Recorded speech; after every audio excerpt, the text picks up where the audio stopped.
Je l'ai eu au téléphone hier, il m'a relu mes questions d'ailleurs pour me dire si ça allait ou pas. Donc du coup, on a un journaliste qui va couvrir, Michel pour les photos. Ce que je voulais voir avec vous, c'est est-ce que les intervenants sont tous là? Oui. Est-ce qu'on peut les prendre en photo portrait? Oui, en fait, ce qu'on m'a indiqué, c'est faire la table ronde. À l'issue de la table ronde, faire une photo sur scène et ensuite basculer tout le monde à l'espace VIP pour les interviews. Est-ce que ça vous convient comme organisation? Nous, c'est juste, parce que comme Michel dit, il faut qu'il couvre tout le salon. Vous voulez qu'on commence par les photos du coup? Oui, bien sûr. On va commencer tout de suite alors. Faire pendant la table ronde, mais comme ça, on les a sans micro. Ça marche. Alors, moi, je vais. J'avais prévu d'introduire, d'appeler tout le monde sur scène et peut-être je peux proposer. Non, mais s'ils étaient là, alors, je ne voulais pas perturber l'organisation. Vous avez les quatre qui sont là, le monsieur avec la chemise blanche, le monsieur avec le sweatshirt noir et les deux suivants, donc Antoine et Fabrice. Vous pouvez aller faire leurs photos tout de suite. Allez-y, comme ça je lance la table ronde. Et voilà. Juste avant, sans vous perturber. Ça marche. Vous connaissez? Oui. Bon, ça va alors. Allez, les 14h. Oh, merci, c'est gentil. C'est super gentil. Ah oui, dans le bon sens. Moi, je suis déjà à l'heure, il n'y a pas besoin. C'est gentil, merci.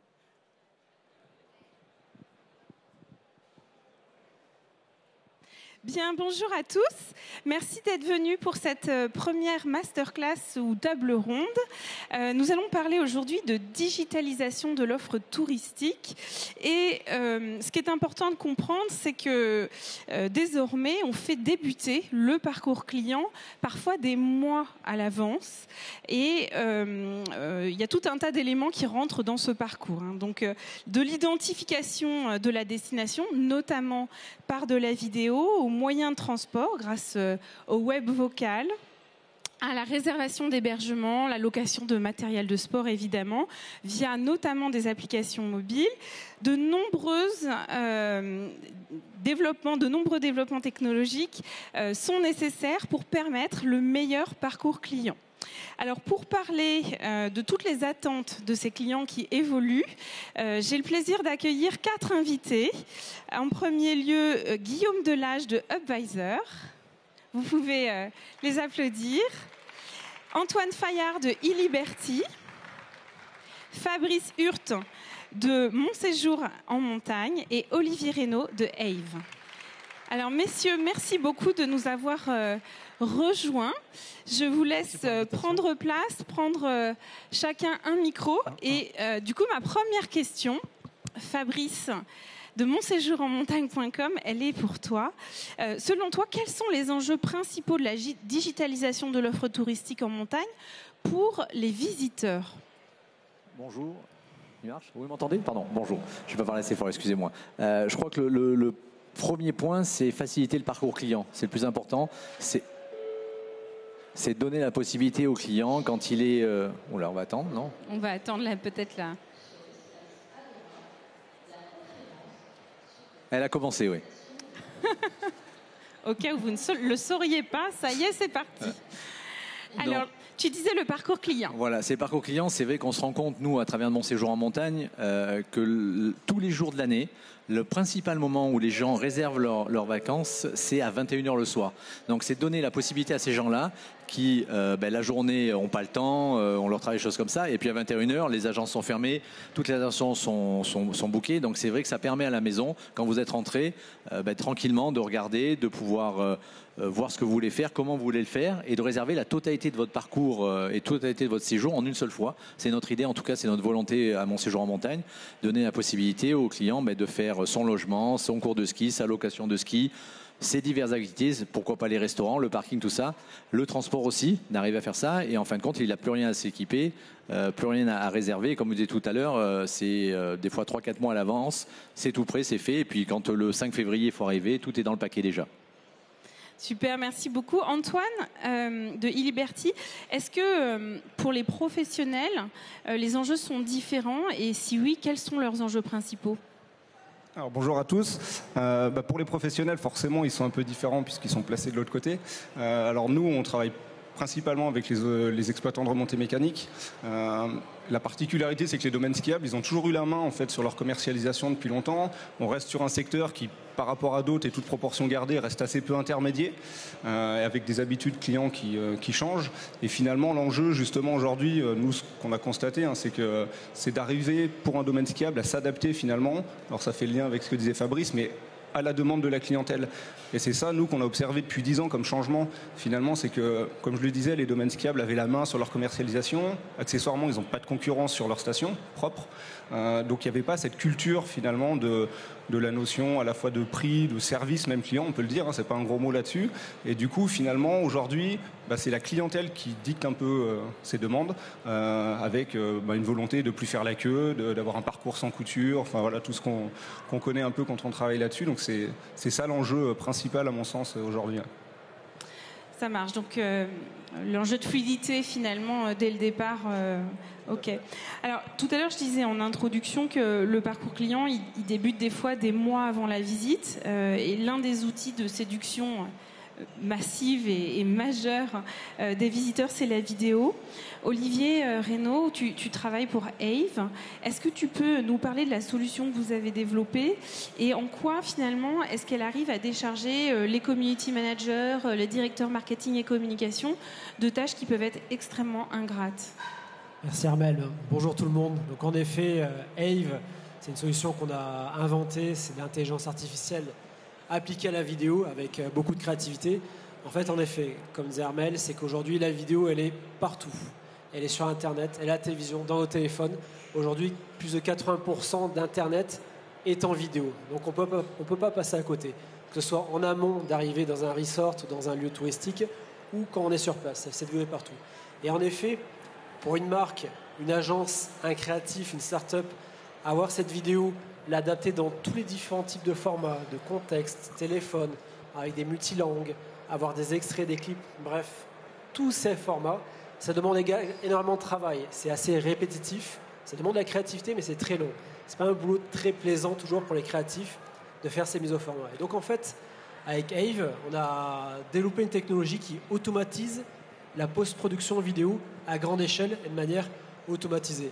Et donc en fait, c'est simple, avec un partenaire comme Club Med, qui est un de nos clients, qui ont par exemple des films présentant globalement leur activité ou un resort.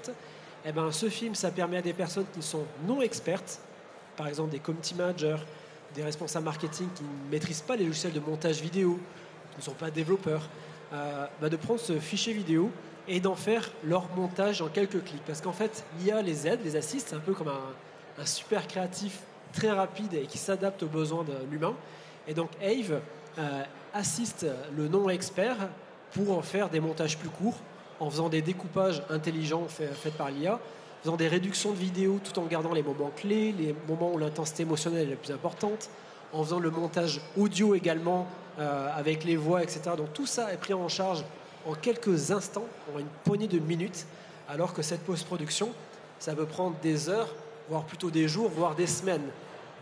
Donc là, oui, on apporte une valeur ajoutée extrêmement forte, et donc c'est une solution au service des créatifs, mais également pour les non-experts, pour permettre à tous les usagers d'avoir une meilleure expérience globalement à travers la vidéo. D'accord. Alors, ce que je comprends, c'est que l'intelligence artificielle, en fait, c'est un algorithme, si on le replace techniquement dans ce que c'est. Selon toi, est-ce qu'il y a d'autres applications possibles d'intelligence artificielle pour faciliter le parcours client? Alors, exactement. Aujourd'hui, Ave, on applique l'intelligence artificielle dans la post-production, donc c'est ce qui est en amont. Mais par contre, les genres de projection que l'on fait et qui va permettre à beaucoup de personnes d'exploiter l'intelligence artificielle pleinement, ce sera par exemple dans un e-commerce, lorsque je veux réserver par exemple un voyage, avoir un film, une bande-annonce qui me parle, c'est-à-dire avec un choix d'images et une dynamique. Par exemple, si je suis une famille avec une petite fille et qu'on est on a plutôt une quarantaine d'années, ce sera un clip monté avec un contenu différent que si c'est un couple de seniors ou une personne célibataire de 18 ans. Ce genre de choses. Donc il y a ça. Également, là où l'intelligence artificielle va pouvoir aider sur place lors d'un événement. Je reprends l'exemple par exemple avec Club Med.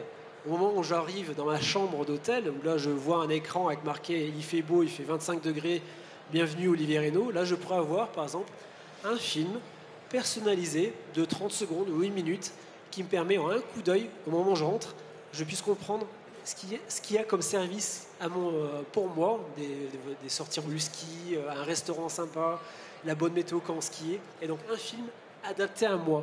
Donc en fait, humainement, ce serait impossible de faire un film pour chaque personne.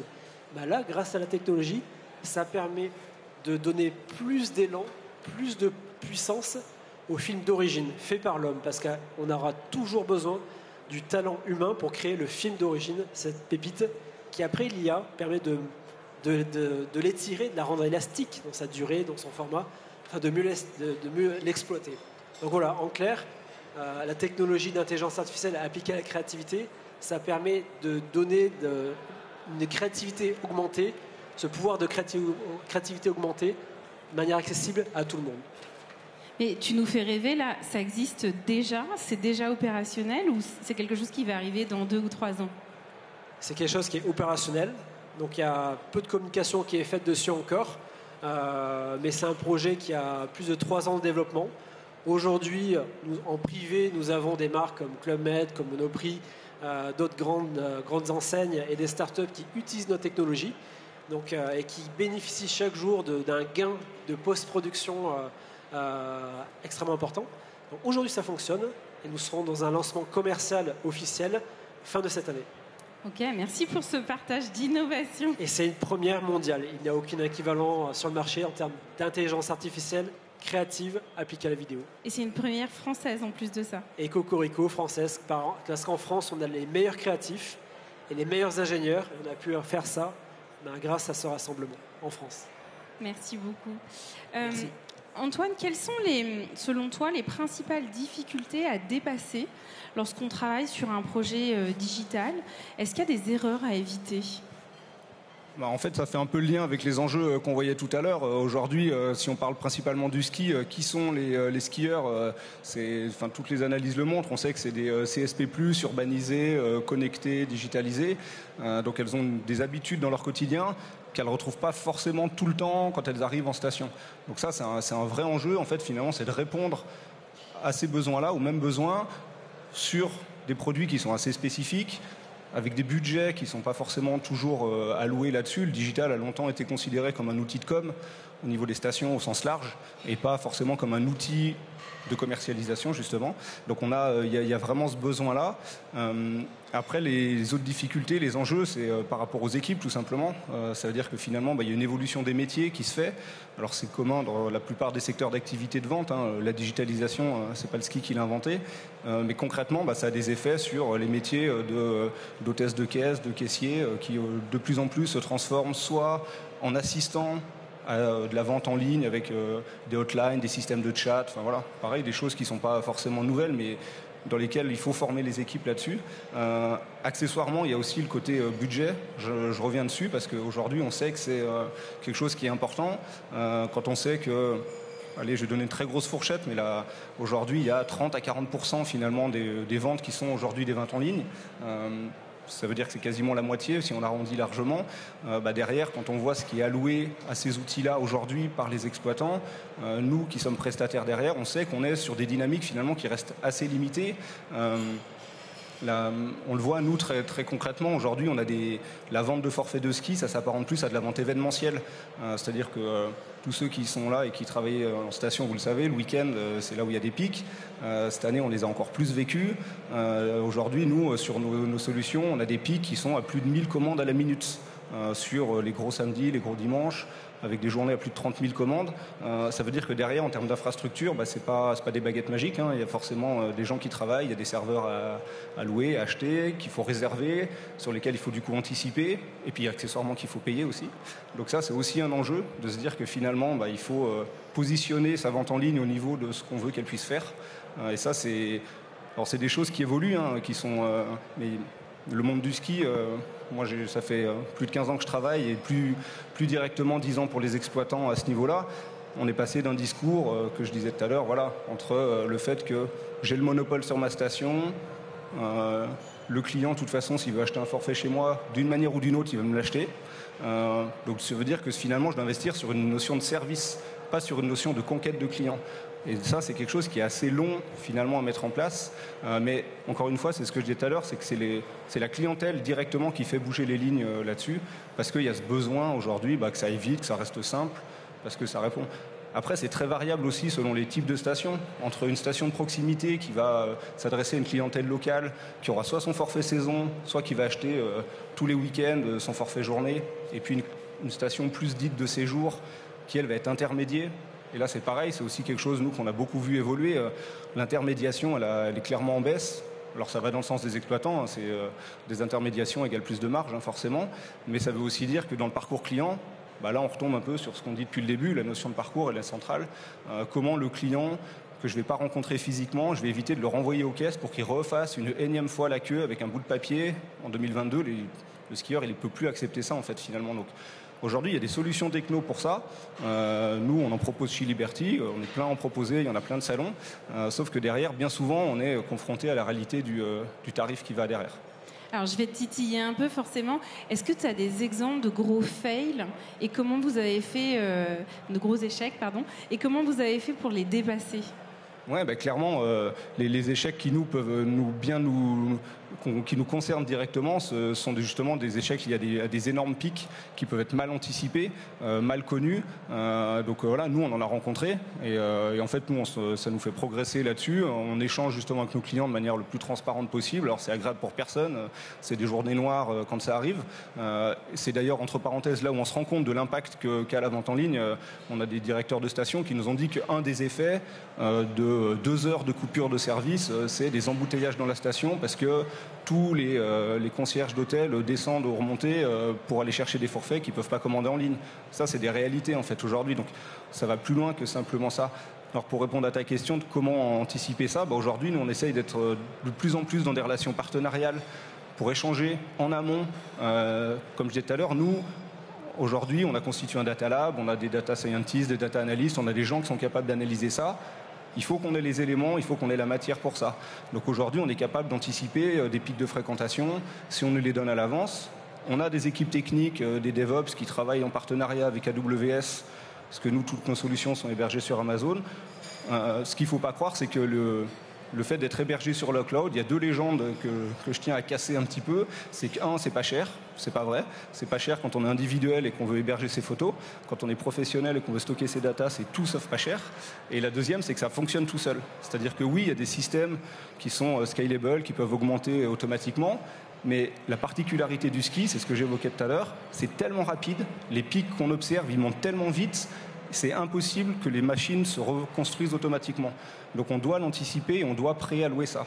Et donc pour répondre à ça, il faut qu'on soit en échange, pour qu'on ait les infos et répondre là-dessus. Ouais. Concrètement, est-ce que tu aurais en tête un exemple pour une station, on va dire une moyenne station et pour une grande station, du prix à payer sur AWS ? Non, alors non, c'est pas une fourchette parce que justement nous, notre modèle économique chez Liberty, c'est qu'on prend un pourcentage du volume d'affaires et ça fait 8 ans qu'on fait ça. Alors on fait un peu de prosélytisme sur le sujet parce qu'on pense que c'est la seule bonne manière d'accompagner la croissance naturelle des ventes en ligne. Donc oui, les clients avec qui on travaille depuis toutes ces années, leur budget intrinsèque lié à la vente en ligne a augmenté, mais rapporté au nombre de commandes, il a même plutôt baissé en fait. Donc c'est ça aussi qu'il faut arriver à comprendre. Donc il n'y a pas un budget moyen à estimer. Justement, nous, on pense qu'une solution en SaaS comme ce qu'on propose, c'est à peu près la seule bonne manière de répondre. Je ne dis pas que nous, Liberty, on est la seule, mais en tout cas, le modèle est la seule bonne manière de répondre pour mutualiser ses coûts.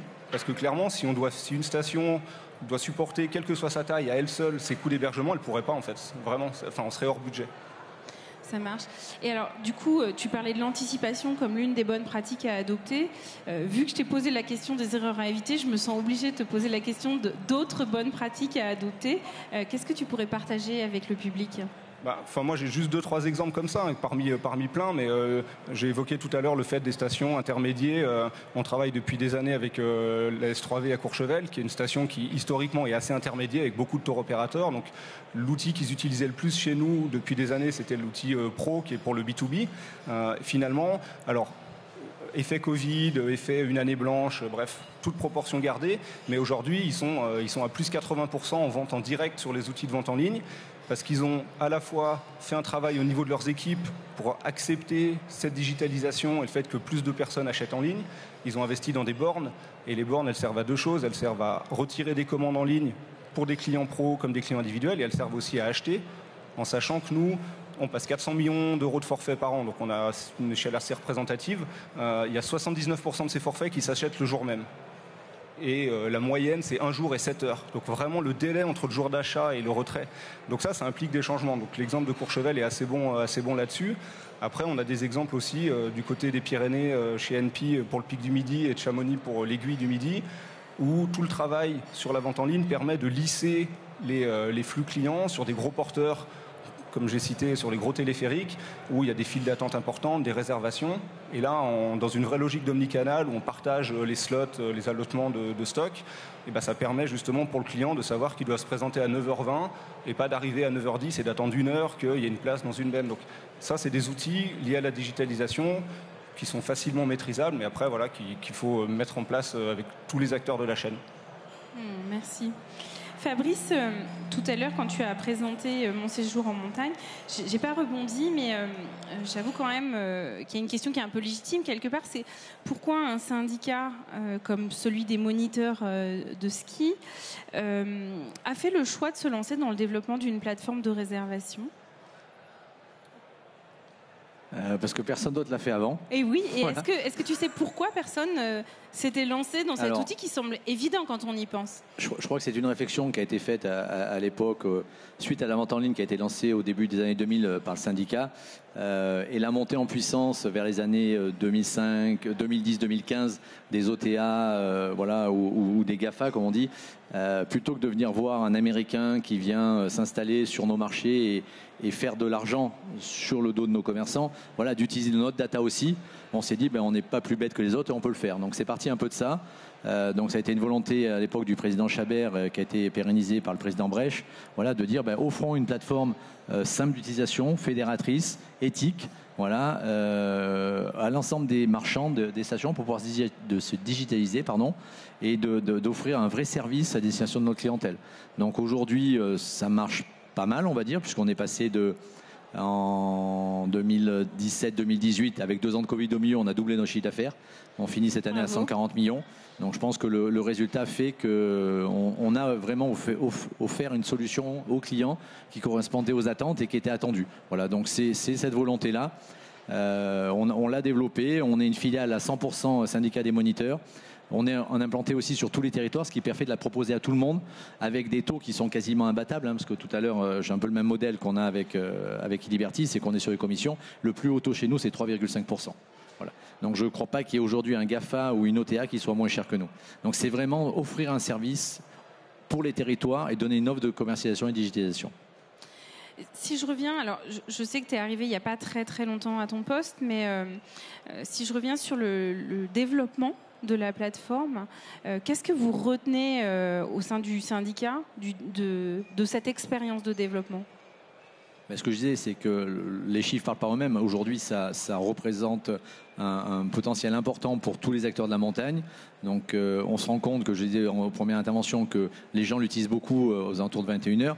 Mais c'est aussi la possibilité de donner un parcours client fluide à la personne de pouvoir partir de New York et d'arriver demain à Courchevel sans aucune rupture et de le réserver entièrement le séjour. Donc c'est vraiment une vraie attente, je crois, et c'est un changement de consommation, on a constaté. Peut-être que le Covid y est pour quelque chose, on a vu la progression des ventes en ligne chez tout le monde, chez nous aussi. Donc c'est vraiment apporter une réponse aux nouvelles tendances de consommation. Oui, alors j'ai peut-être mal exprimé ma question, mais en termes de développement du projet, quels ont été éventuellement les challenges que vous avez eu à dépasser ou peut-être des points où ça s'est super bien passé et vous y attendiez pas ? On est aujourd'hui sur un système qu'on a fait en B2C essentiellement.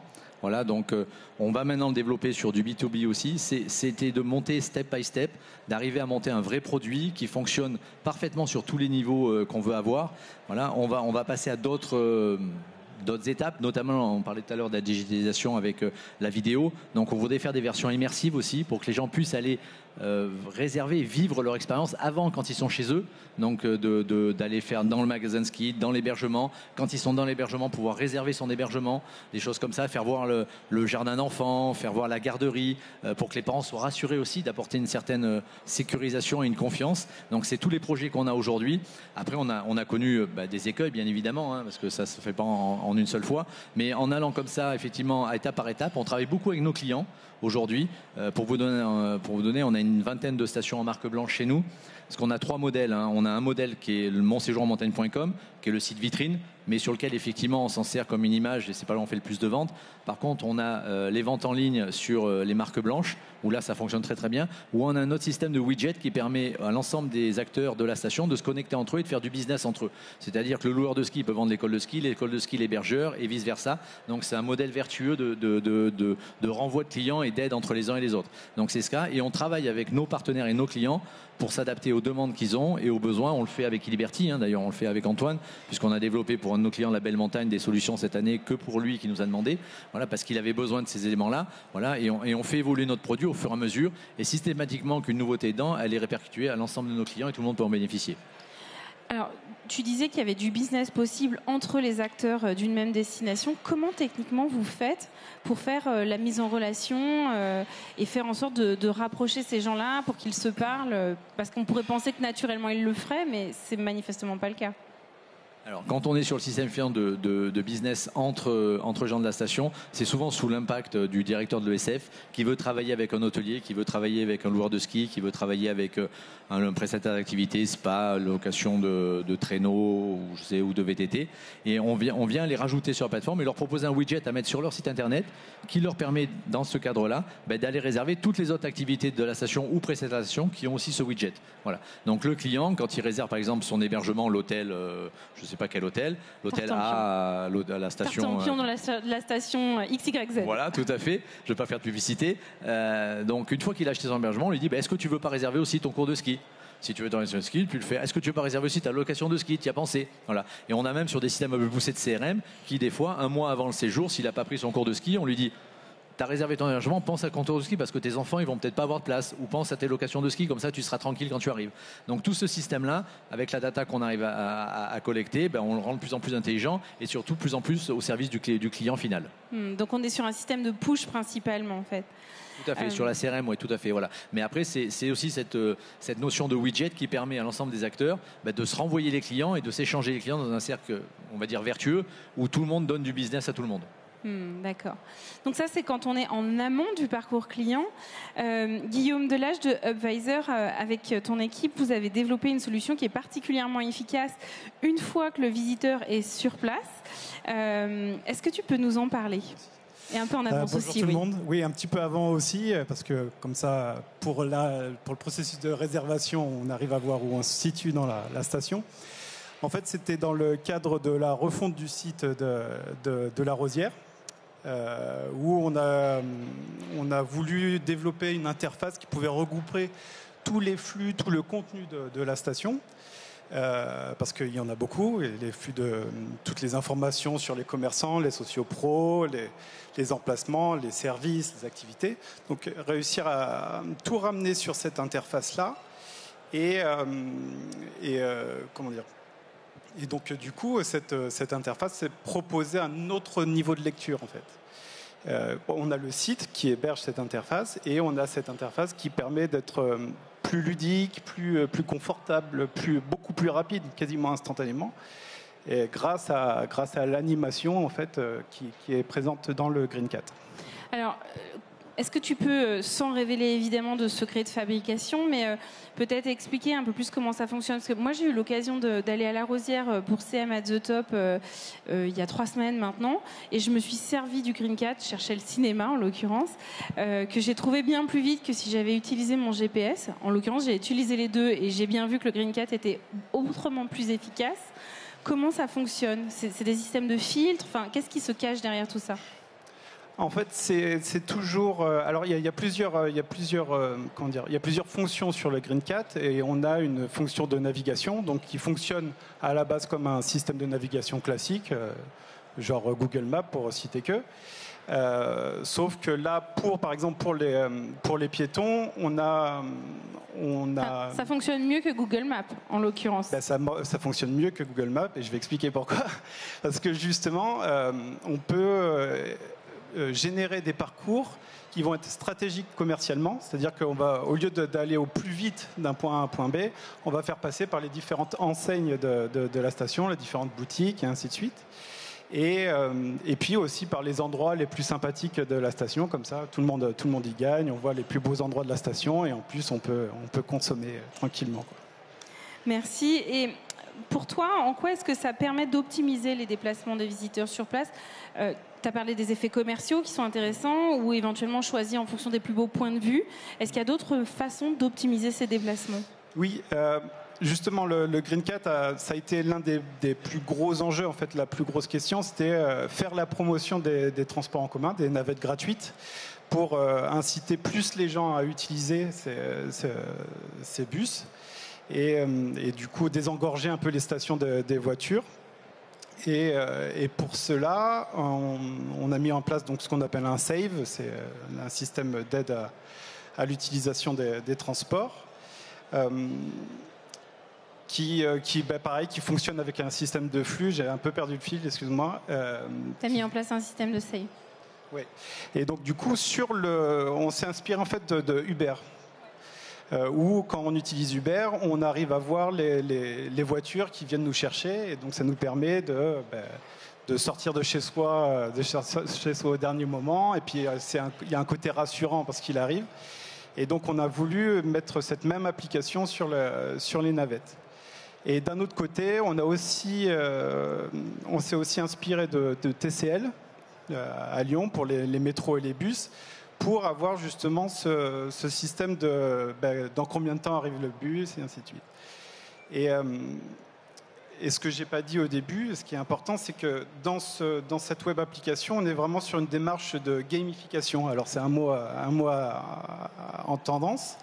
Et justement, où on se retrouve avec une interface, le GreenCat, qui a des éléments en mouvement et qui indique justement si les remontées sont en mouvement, ça veut dire qu'elles sont ouvertes.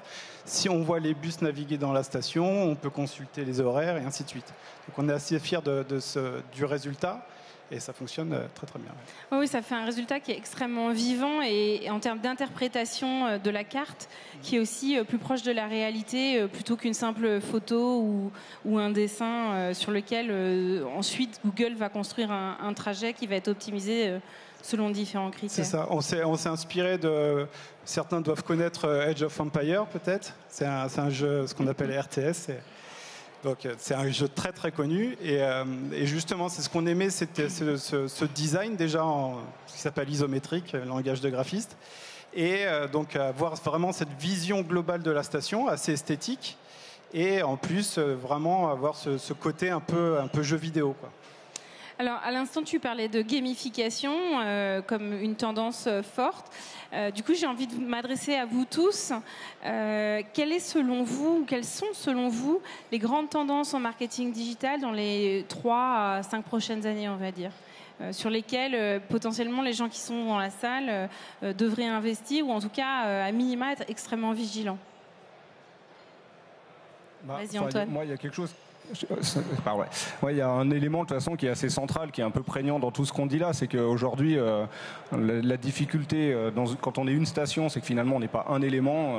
Là il y a des têtes d'office, de remontée mécanique, d'autres structures, et pourtant le consommateur, quand on s'adresse à lui en tant que client, il cherche à avoir une seule source d'information. Et il y a des tendances aujourd'hui qui sont autour du commerce unifié, que des grandes enseignes ont adopté difficilement pour certaines, hein, c'est lourd en investissement, en changement, mais je pense que c'est là-dessus que de toute façon ça va tendre. Aujourd'hui, toutes les briques qu'on a vues, elles vont dans ce sens-là, repositionner un applicatif client au centre de son séjour au global, de Fabrice à Guillaume, finalement c'est un peu ça, entre le client qui réserve à 21h et puis quand il est en station qui veut récupérer son bus, en fait on est tous les 4 là sur toute la chaîne, et finalement c'est la capacité à gérer l'information d'où elle vient et après à retravailler. Alors aujourd'hui il y a plein de flux qui existent, qui peuvent permettre de faire ça.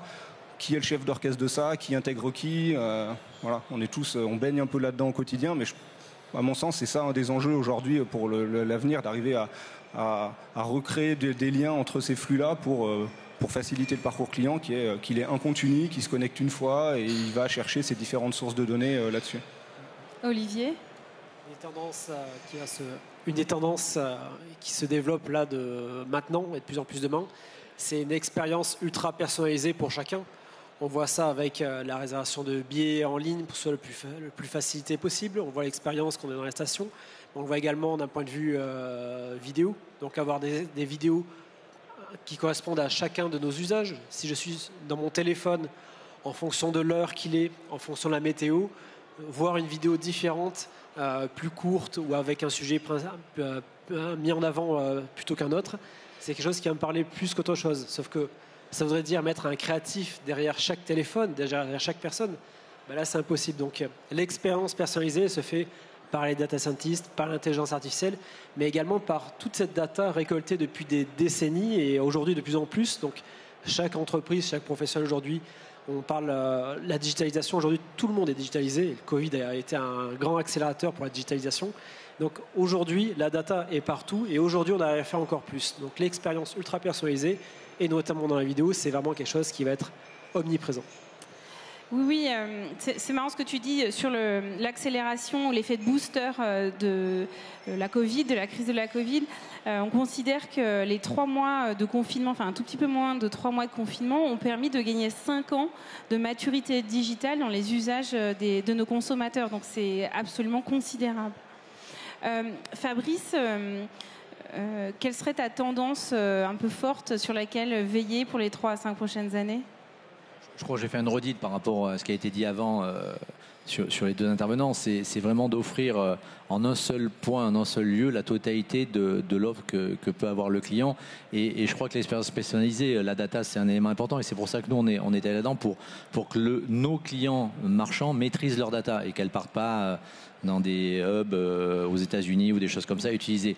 Et c'est de pouvoir demain donner une vraie expérience en fonction des tendances de consommation et de ce qu'attend ce client ou ce qu'il a recherché, pouvoir quand il est arrivé sur place, en amont quand il est arrivé sur place, lui repousser de l'info, des choses qu'il attend ou qu'il veut avoir. Voilà. Ça va se développer énormément vite. Hein. Je sais qu'il y a des projets, alors pas chez nous, mais par exemple dans des parcs d'attractions où si vous êtes fan de Star Wars, c'est Luke Skywalker qui va vous accueillir à l'entrée du parc. Voilà. Mais c'est ça qu'il faut qu'on arrive à faire, effectivement, pour être personnalisé. Voilà, donc ça sera peut-être chez nous un champion de ski. Voilà, c'est Clément Noël qui demain vient t'accueillir à l'entrée de ton hôtel, vient faire du slalom chez nous, passe une bonne semaine. C'est cet élément-là, et c'est ça, il faut faire rêver les gens. Et cette digitalisation va permettre certainement de faire ça. Alors peut-être pas à 5 ans, peut-être, mais ça va très très vite. Hein. Comme tu le disais, on a gagné 5 ans. J'espère pas qu'il y ait une nouvelle crise pour en gagner encore 5, hein, qu'on soit bien d'accord. Mais c'est vrai que c'est un élément où ça va booster. Et il va falloir qu'on aille dans cet élément-là pour donner du rêve, vendre le ski encore mieux. Et que tout le monde s'y retrouve et surtout ait envie de revenir. Voilà, c'est donner l'envie de revenir aussi et d'avoir du plaisir. On est vraiment dans une notion de plaisir et de partage où avant on était plus dans une logique de consommation et de compétition. Est-ce que vous avez, au sein de Mon Séjour en Montagne, abordé le sujet du web vocal avec un enjeu qui est quand même pas anodin, qui est que lorsqu'on interroge une enceinte connectée ou son Apple Watch, on n'a pas, contrairement à une analyse de liens sur Google, la possibilité de choisir. En fait, le client, le consommateur ou l'utilisateur n'exerce pas son sens critique en choisissant le ou les liens sur lesquels il va cliquer. Il n'y a qu'une seule réponse possible. Comment vous adressez ça? Et d'abord, est-ce que vous adressez ce sujet-là? Alors honnêtement, non, on ne l'a pas adressé pour l'instant, mais okay. C'est sûr qu'il va falloir qu'on y vienne à un moment. Voilà, ce n'est pas un élément qu'on a intégré aujourd'hui, mais c'est une tendance qu'on a avec toutes les enceintes connectées, enfin les modèles différents, donc il va falloir qu'on y vienne. Après, le souci principal de notre secteur, et ce que disait tout à l'heure Antoine, c'est d'aussi arriver à fédérer tout le monde autour d'un seul outil. Voilà, c'est ça aussi, aujourd'hui il y en a plein de multiples, mais il faut qu'on arrive. En informatique, tout est possible aujourd'hui. Après, c'est juste une question de volonté. Voilà, mais c'est la principale chose, c'est de rendre un service client et d'être là pour nos clients finaux. Voilà. Mais nous, enfin, de notre côté en tout cas, ce qu'on essaye de faire, c'est du business virtuel avec les marchands de la station et de les mettre en relation directe parce que c'est ça qui marche le mieux. C'est le vrai contact aujourd'hui. C'est ce qu'on essaye de pousser le plus. Et Guillaume, est-ce que toi, tu as une tendance ou des tendances phares pour les prochaines années ? Si j'ose, oui, ça serait Moi, je pense qu'il faudrait commencer à se poser la question par rapport au Web3 et à l'utilisation de... Tu peux expliquer le Web3 pour tout le monde? Le Web3, alors c'est assez nébuleux encore, mais c'est ce qui est lié aux technologies blockchain, principalement. Et donc, du coup, tout ce qui pourrait être, par exemple, la technologie blockchain. Donc, on a les crypto-monnaies qui sont basées sur cette même technologie. Donc, c'est des systèmes de vérification pour ceux qui se demandent ce que c'est que la blockchain. Et donc, savoir, parce que tout le monde va aller dessus, et donc je pense qu'il faudrait commencer à se poser la question de qu'est-ce qu'on en fait. Qu'est-ce que, par exemple, vis-à-vis des NFT, peut-être qu'on peut se servir des NFT pour packer certains produits, ou avoir une certification des avis, contrairement à ce que propose TripAdvisor, et bien avoir quelque chose qui peut être certifié par des NFT ou par de la blockchain, quoi. Ok, NFT, blockchain et Web3. Olivier, tu veux rajouter une tendance? Une dernière tendance, et c'est pas pour dans des années, c'est maintenant, c'est l'impact pour la planète. Et en fait, tout le monde ici réduit l'empreinte carbone. Si je prends par exemple de ton côté, au niveau des billets, c'est évident, il y a 10-20 ans, le nombre de papiers, etc., il y a une réduction. Dans mon cas, Internet, la vidéo, c'est 80% Internet. Dans notre cas, on va réduire l'empreinte carbone Internet avec la post-production vidéo, la distribution vidéo, c'est-à-dire pousser la bonne vidéo à la bonne personne et pas forcément la vidéo longue ou qui a été très complexe à produire. Donc, ensemble, c'est un point très important, c'est la réduction de l'empreinte carbone. Et ça se passe par contre dès maintenant. Il nous reste quelques minutes pour conclure. C'est un peu le moment de passer vos messages force, j'ai envie de dire, vos messages clés, sur les bonnes pratiques. Quelqu'un vient vous voir pour un projet de développement, de digitalisation de leur offre. Qu'est-ce qui finalement, à quoi ils doivent être vigilants et à quoi il faut faire attention? Moi, il y a un point qu'on a en tête depuis des années. En fait, nous, c'est que la difficulté, là, on se retrouve, on est content, se monter une planète, on est le 25 avril. Et puis, il y en a qui rouvrent dans 3 semaines, il y en a qui rouvrent dans 3 mois. Et au plus tard, ça rouvrira dans 6 mois.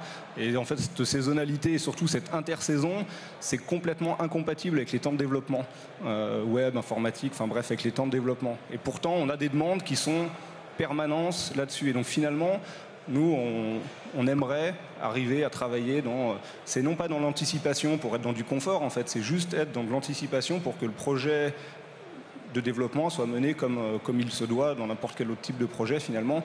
Donc aujourd'hui, nous, on a la chance d'être sur une techno qui permet d'être développé rapidement. On est sur un vrai SaaS, voilà. Donc, mais pour autant, nous, un des enjeux, typiquement, pour nous, je ne l'ai pas cité tout à l'heure, ça c'est un enjeu d'e-liberty. Nous, aujourd'hui, on veille sur la dette technique, par exemple. C'est-à-dire qu'on doit faire attention, on ne va pas prendre trop de retard pour qu'à un moment, notre outil il soit rendu obsolète, pas sécuritaire.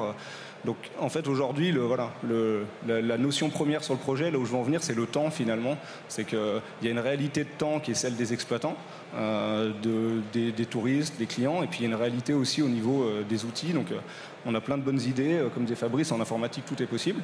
Aujourd'hui, on pourrait tous s'interconnecter, on a tous les flux qu'il faut. Et puis, des fois, il faut revenir vraiment au basique là-dessus, et puis être capable aussi de se projeter sur du plus long terme. Nous, aujourd'hui, finalement, on passe encore nos saisons pendant la période d'exploitation à venir trifouiller des lignes de code pour venir changer une règle de promo, ce genre de choses. Enfin, voilà, ça, c'est des réalités. Alors que finalement, l'enjeu, il n'est pas ici pour moi. L'enjeu, il doit vraiment être sur du plus long terme, sur des choses plus, avec un peu plus de vision là-dessus. Fabrice Moi, il y a un point qui est sur le tunnel de vente. Très souvent là-dessus, je parlais tout à l'heure des GAFA, et je pense qu'ils sont très très forts là-dessus. J'en prends des Amazon, des choses comme ça. Voilà, là-dessus, on a énormément de progrès à faire encore, puisqu'on se rend compte, statistiquement, on le voit maintenant, on perd nos clients très souvent. Et un bon tunnel de vente, avec un tunnel de vente qui est moins bien élaboré, on a des taux de performance qui sont du simple à 10 fois plus importants. Donc c'est aussi un travail important parce que, comme disait tout à l'heure Antoine, on a des saisons courtes. Donc quand le client est là, il faut d'abord le garder, lui apporter la bonne réponse, et tant qu'il n'a pas finalisé et qu'il n'a pas pris sa carte bleue, il ne faut pas le laisser partir. Et là-dessus, je pense qu'on a énormément de progrès à faire. Ça marche. Guillaume, tu aurais une bonne pratique à retenir? Ouais. Pour anticiper les projets ou pour mieux conduire les projets de digitalisation? Pareil, si on parle encore de tendance, moi j'aime bien la tendance sur les méthodes agiles, où j'aime bien justement cette façon de faire où on construit un peu au fur et à mesure, on met en ligne rapidement Et puis ensuite, on corrige, mais on a très rapidement quelque chose de fonctionnel. Et ensuite, on s'adapte à la situation, aux tendances. On a vu que certaines choses peuvent changer très vite, justement avec le Covid. Qui aurait pu croire que le QR code, ça fonctionnerait. Et donc, du coup, ça permet d'avoir beaucoup plus de tolérance et voilà, dans la conduite des projets. Ouais. Ok, ça marche. Bien, on avait dit 45 minutes. Je crois qu'on est pile poil dans les temps. Donc, merci, messieurs. Olivier, tu voulais rajouter quelque chose ? Peut-être une bonne pratique sur la vidéo. Oui. Le marché, c'est extrêmement structuré. Donc, aujourd'hui, il n'y a plus besoin de passer par une immense agence créa pour faire des vidéos. Donc aujourd'hui, pour tous les acteurs, vous pouvez faire beaucoup de vidéos. Il y a des petites agences avec des petites équipes qui travaillent très bien donc, partout en France. Donc pas besoin d'aller voir ailleurs.